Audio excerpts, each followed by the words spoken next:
Resolution of A vector जो है, मान लीजिए टू कार्टेशियन कोऑर्डिनेट सिस्टम में अगर हम लोग किसी भी वेक्टर का रिजोल्यूशन निकालते हैं, तो जैसे मान लीजिए कहें कि अगर एक वेक्टर हम ए यहाँ पे सपोज किए एक्स वाई प्लेन में, थीटा से एक एंगल बना के थीटा, और ये एक वेक्टर जा रहा है, इसका मैग्नीट्यूड ए हो जाएगा। अगर इसका यहाँ परपेंडिकुलर पी एम डाल दें और यहाँ पे पी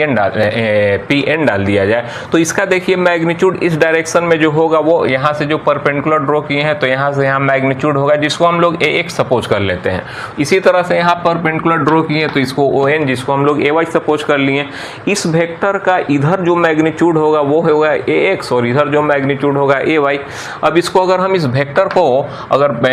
वेक्टर ए को कंपोनेंट के फॉर्म में लिखें तो क्या किया जाएगा, तो देखिए यहाँ पे ए बराबर क्या होगा, तो ये एक्स एक्सिस के तरफ इसका मैग्नीट्यूड है, तो यहाँ ए एक्स, और चूंकि एक्स के अलॉन्ग है इसको आई कैप लिख देते हैं, और अगर इधर ले जा रहे हैं तो इसको ए वाई हम मैग्नीट्यूड लिख दिए, और ये जे के तरफ जा रहा है तो यूनिट वेक्टर जे लगाते हैं। ये ए एक्स हो गया मैग्नीट्यूड इस वेक्टर का एक्स एक्सिस के अलॉन्ग, और ये वाई हो गया आपका वाई के अलॉन्ग। अब इसका मान कितना होगा ए एक्स का, तो यहाँ से हम लोग इस राइट एंगल ट्रायंगल में चल के अगर वैल्यू निकालें तो कॉस थीटा का मान यहाँ निकल जाएगा आपका क्या, तो कॉस थीटा हो जाएगा हम लोग का बेस बाई हाइपोटेनस। बेस है ए एक्स और हाइपोटेनस है मॉड ऑफ वेक्टर ए।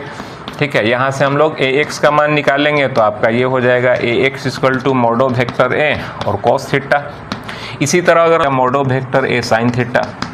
यानी कहने का मतलब है कि किसी भी वेक्टर का रिजोल्व पार्ट अगर हमको किसी भी एक्सिस के तरफ लेना है तो जहां एंगल बनेगा वहां पे इसका मैग्नीट्यूड में क्या कर दिया जाएगा, कॉस थीटा लगा देंगे, गुना कर देंगे, और जिधर एंगल नहीं है वो यही एंगल साइन के साथ हम लोग मल्टीप्लाई करके या मोड इसका जो होगा मल्टीप्लाई करके वो कंपोनेंट निकल जाएगा। फॉर्म में दिया है इस रूप में, यानी कंपोनेंट के फॉर्म में। तो अब यहाँ हमको इसका मैग्नीट्यूड और डायरेक्शन चाहिए, तो मैग्नीट्यूड के लिए क्या करेंगे, अगर हमको ये मॉड ऑफ वेक्टर ए निकालना है ए एक्स और ए वाई के टर्म में, तो यहाँ right angle Pythagoras theorem apply कीजिए, तो ये हो जाएगा ओपी जो कि मॉड ऑफ वेक्टर ए है, और इक्वल टू रूट अंडर क्या होता है, तो hypotenuse equal to under root हो जाएगा बेस का स्क्वायर प्लस परपेंडिकुलर का स्क्वायर। तो यहाँ पे आपका बेस हो गया ए एक्स, तो इसको ए एक्स स्क्वायर प्लस परपेंडिकुलर हो गया ए वाई स्क्वायर। यानी अगर कंपोनेंट के फॉर्म में अगर ये वेक्टर दिया हुआ है तो हम लोग मैग्नीट्यूड कैसे निकालेंगे, तो जो आई का कोफिशिएंट है उसका स्क्वायर ले लीजिए और प्लस जे का जो कोफिशिएंट है उसका स्क्वायर,